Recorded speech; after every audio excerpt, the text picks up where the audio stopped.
Hello दोस्तों, मैं आपका दोस्त एक बार फिर नई वीडियो लेकर आया हूँ। फ्रेंड्स, आज की वीडियो में हम बात करेंगे समास और समास कितने प्रकार के होते हैं आज इस वीडियो में देखने वाले हैं। चलो स्टार्ट करते हैं। फ्रेंड्स, आपसे निवेदन है, वीडियो अच्छी लगे तो लाइक एंड सब्सक्राइब अवश्य करें। चलो स्टार्ट करते हैं। समास,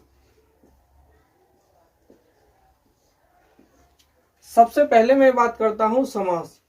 समास को सबसे पहले इसका देखते हैं शाब्दिक अर्थ क्या होता है। शाब्दिक अर्थ, तो समास का जो शाब्दिक अर्थ होता है वो होता है संक्षिप्त। संक्षिप्त कह सकते हैं या फिर संक्षेप कह सकते हैं। एक क्वेश्चन खूब एग्जाम में पूछा जाता है कि समास का विलोम शब्द क्या होता है। तो इसका विलोम की बात करें तो विलोम इसका होता है व्यास। ये एग्जाम में काफी पूछा गया है कि समास का विलोम क्या होता है। तो क्या होता है फ्रेंड? व्यास होता है। अब इसके बाद करते हैं समास। समास कितने प्रकार के होते हैं? तो समास होते हैं 6 प्रकार के, लेकिन उससे पहले इसको परिभाषित कर लेते हैं और देखते हैं इसकी परिभाषा। परिभाषा क्या है? तो परिभाषा है दो शब्दों के मेल को, दो शब्दों के मेल को समास कहते हैं।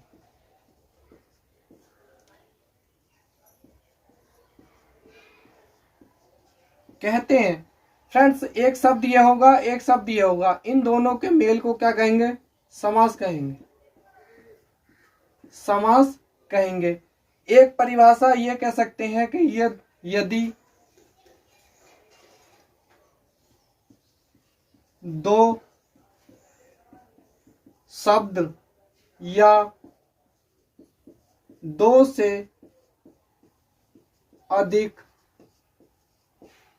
शब्दों के मेल को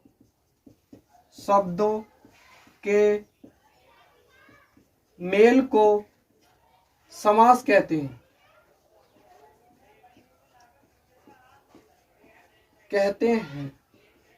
एक परिभाषा ये है और एक या फिर ये दोनों ही दो शब्दों के मेल को क्या कहेंगे? समास कहते हैं।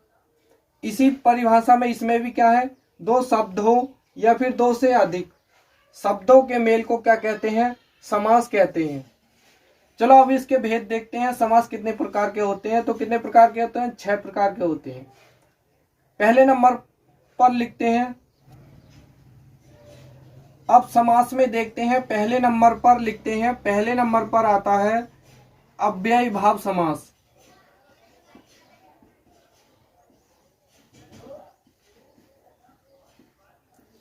और दूसरे नंबर पर लिखते हैं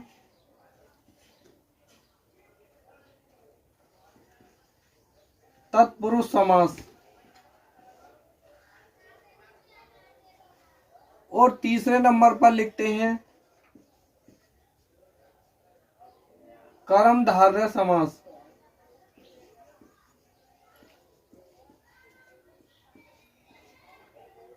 चौथे नंबर पर लिखते हैं द्विगु समास। 5वें नंबर पर लिखते हैं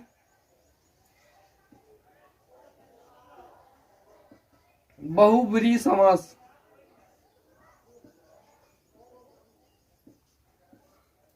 और 6ठे नंबर पर लिखते हैं द्वंद्व समास।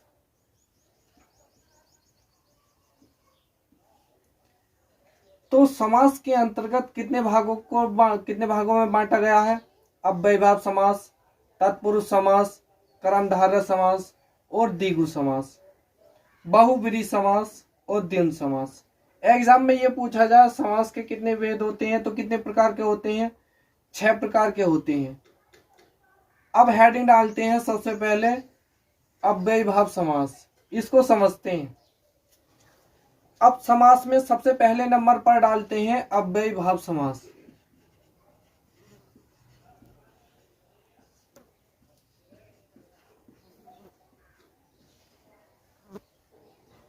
अव्ययीभाव समास क्या होता है, इसकी पहचान लिखते हैं। परिभाषा लिखो सबसे पहले। इसकी परिभाषा है, इस समास में पूर्व या कह सकते हैं पहला, पूर्व या पहला पद प्रधान होता है,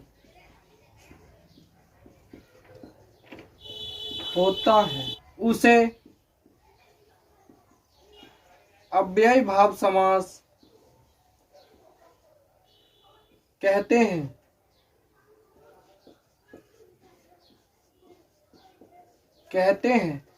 अव्ययीभाव समास में क्या होता है, एक बात और, इस समास में उपसर्ग होता है। जिस शब्द में उपसर्ग लगा होगा वो कौन सा होगा, अव्ययीभाव समास होगा। और इस समास में पूर्व पद का मतलब पहले वाला जो पद, यानी किसकी बात कर रहा, उपसर्ग की बात कर रहा है। ये क्या होगा, ये पूर्व पद क्या होगा, प्रधान होगा, मुख्य होगा। कहने का मतलब ये, इसकी काफी महत्वपूर्ण भूमिका होगी।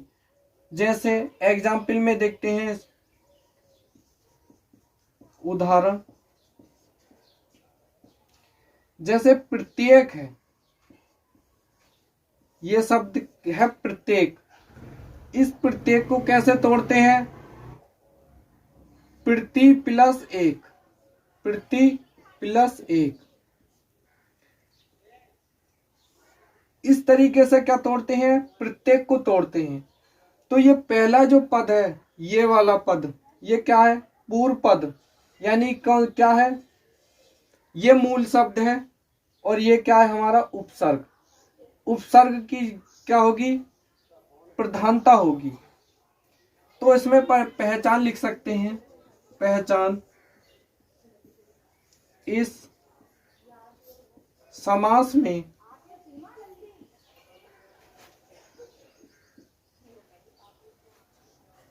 उपसर्ग जैसे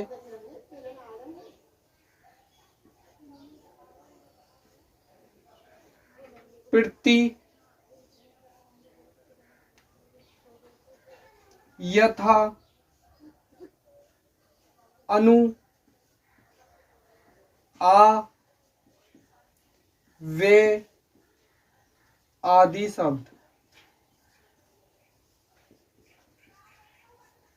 शब्द किसके अंतर्गत आते हैं, अव्ययीभाव समास के अंतर्गत आते हैं। इस समास में सबसे अहम भूमिका जो निभाता है वो उपसर्ग निभाता है। जिस शब्द से पहले अगर उपसर्ग लगा हुआ होता है तो उसमें कौन सा समास होता है, अव्ययीभाव समास होता है। अब इसके कुछ उदाहरण देखते हैं।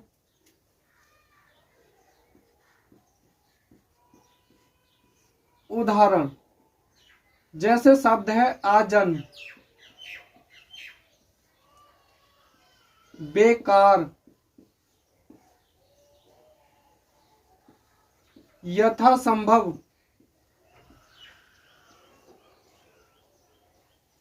भरपेट। ऐसे जो शब्द होते हैं, देखो यहाँ पे क्या है, आ प्लस जन्म। आ जन्म को कैसे तोड़ेंगे, आ जन्म, इस तरीके से तोड़ेंगे तो ये क्या शब्द आया, उपसर्ग। ऐसे ही शब्द है बेकार, तो बे प्लस कार, ये शब्द क्या आया, उपसर्ग। ऐसे ही तोड़ेंगे यथासंभव को, यथा प्लस संभव, तो ये शब्द क्या आया, ये भी उपसर्ग आया। ऐसे ही शब्द होगा भर प्लस पेट, ये जो शब्द आया भर क्या है, ये उपसर्ग। तो ये सभी के सभी क्या है, उपसर्ग। तो जिस शब्द में उपसर्ग का प्रयोग होता है वो कौन सा समास होता है? अव्ययी भाव समास होता है। अव्ययी भाव समास में एक बात और इम्पोर्टेंट है, उसको भी देखते हैं। इस समास में इस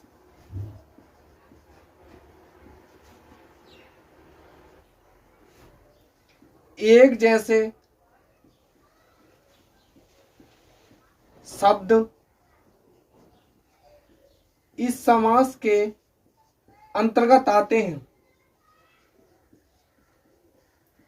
अंतर्गत आते हैं। एक जैसे शब्द कैसे होते हैं? जैसे हाथ हाथ या पैर पैर या माता डैश माता, ऐसे शब्द, एक जैसे शब्द किस समास के अंतर्गत आएंगे? अव्ययी भाव समास के अंतर्गत आएंगे। इस समास के अंतर्गत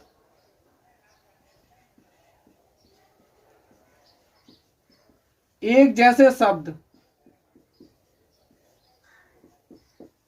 एक जैसे शब्द भी आते हैं। जैसे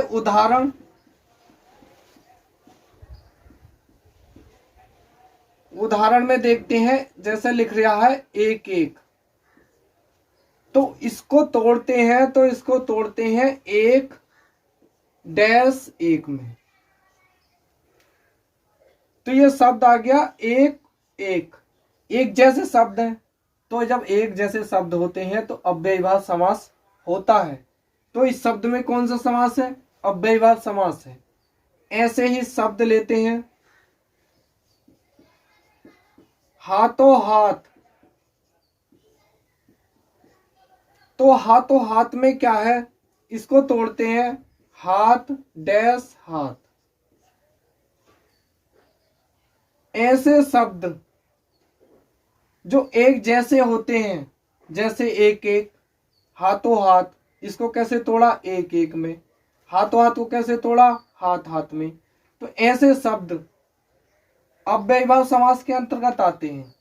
तो और लेते हैं एकाएक, तो एकाएक को भी कैसे तोड़ते हैं? ये भी कैसे टूटता है? एक डैश एक में, इस तरीके से टूटता है। तो एकाएक और हाथों हाथ और एकाक में कौन सा? अव्ययी भाव समास है। अब बढ़ते हैं इसके भेद।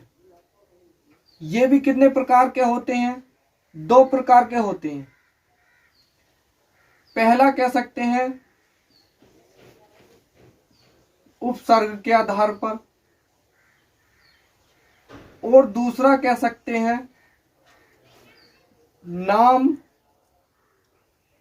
के आधार पर। उपसर्ग में क्या होंगे? उपसर्ग वाले। और नाम में क्या होगा?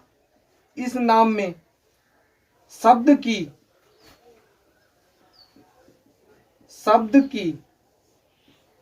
पुनरावृत्ति होगी।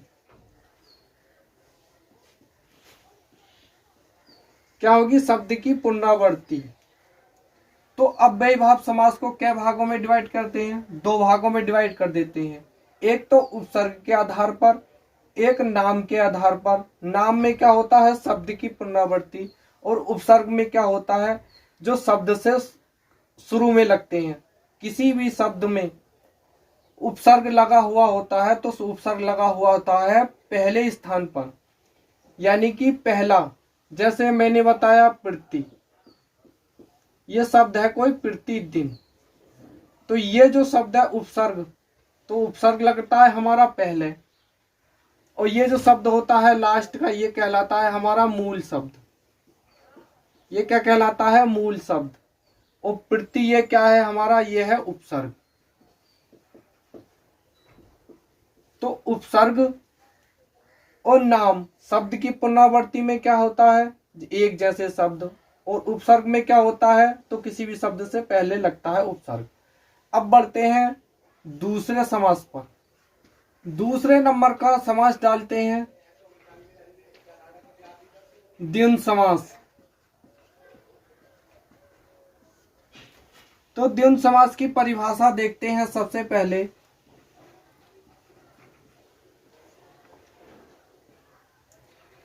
इस समास में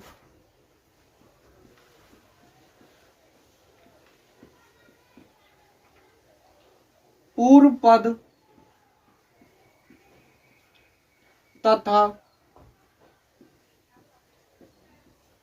पूर्व पद क्या होता है, पहले वाला पद, पहले वाला पद तथा बाद वाला पद, या कह सकते हैं पश्चात वाला पद, दोनों प्रधान होते हैं। प्रधान का मतलब मुख्य होते हैं,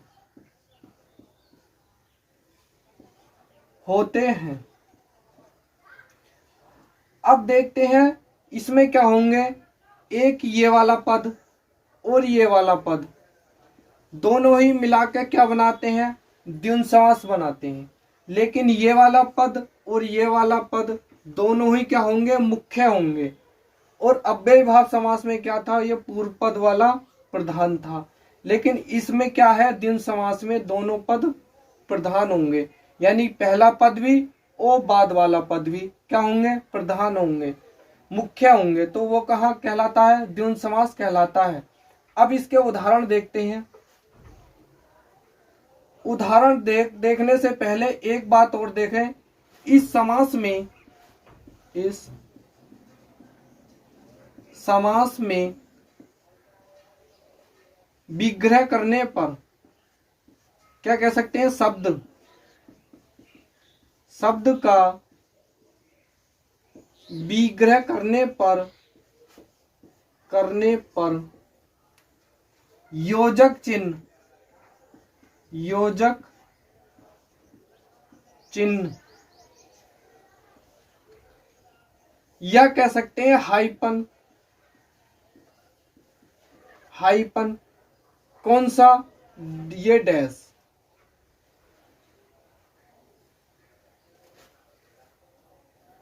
का प्रयोग होता है।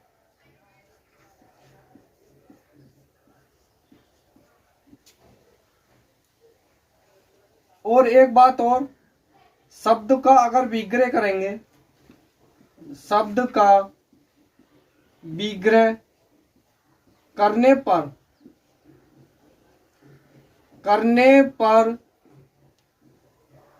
या और शब्द क्या लगते हैं, लग जाते हैं, शब्द लग जाते हैं, यानी कि दो शब्दों के बीच ये शब्द होगा और ये शब्द होगा, इन शब्दों के बीच क्या लग जाएगा, हाइपन, या फिर यह कह सकते हैं योजक चिन्ह का प्रयोग हो जाता है। जैसे उदाहरण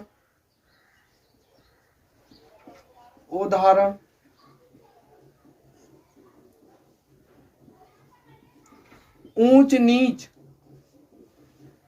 जैसे माता पिता,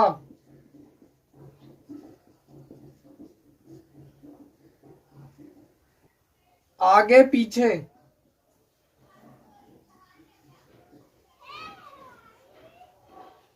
ऐसे शब्द जिनके बीच में डैश होता है वो कौन सा समास होता है, द्वंद्व समास होता है। इसमें क्या कह सकते हैं, ऊंच नीच को भी क्या कह सकते हैं, ऊंच और नीच, या फिर कह सकते हैं ऊंच या नीच। ऐसे ही माता और पिता, क्या कह सकते हैं, माता या पिता। जैसे आगे पीछे, आगे और पीछे, या फिर कह सकते हैं आगे या पीछे। ऐसे शब्द जिन शब्दों के बीच में योजक चिन्ह का प्रयोग होता है वो कौन सा समास होता है? द्वंद्व समास होता है। अब इसके भी कितने भेद होते हैं? 3 भेद होते हैं इसके। पहले नंबर पर लिखते हैं द्व्युत्तरेतर द्वंद्व समास,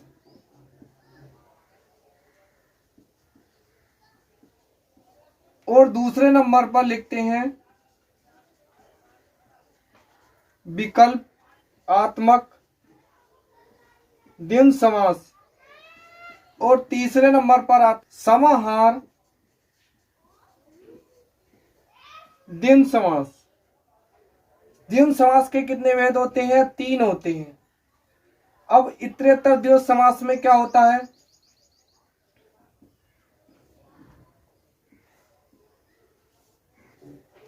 जैसे इसमें उदाहरण लेते हैं, जैसे दाल और रोटी, दाल डैश रोटी, तो इसमें और का प्रयोग होगा। इतरेतर में क्या होता है? द्वंद्व समास में क्या होता है? इसमें और का प्रयोग होता है। और विकल्पात्मक में इसमें काय का प्रयोग? इसमें प्रयोग होता है विलोम, विलोम शब्द का। अब विलोम शब्द में क्या होता है? जैसे आगे पीछे, आगे का विलोम क्या होता है? पीछे, तो काय का प्रयोग होता है? विलोम का। ऐसे ही समाहार को देखते हैं, तो समाहार में जैसे देखते हैं चाय बाय, तो ऐसे चाय बाय जो शब्द होते हैं, ऐसे शब्द किसमें आते हैं? द्वंद्व समास में आते हैं। और विकल्पात्मक में कौन से आते हैं? विलोम वाले। और इतरेतर द्वंद्व समास में आते हैं जैसे दाल और रोटी, और शब्द, और का प्रयोग होता है। तो फ्रेंड्स, मैंने समास में 2 समास करा दिए हैं, अव्ययभाव समास और द्वंद्व समास। तो आज की वीडियो केवल इतनी ही रहेगी, और बाकी 4 समास अगली वीडियो में लेकर आऊंगा। दोस्तों, आपसे निवेदन है, वीडियो अच्छी लगी हो तो लाइक एंड सब्सक्राइब अवश्य करें। धन्यवाद।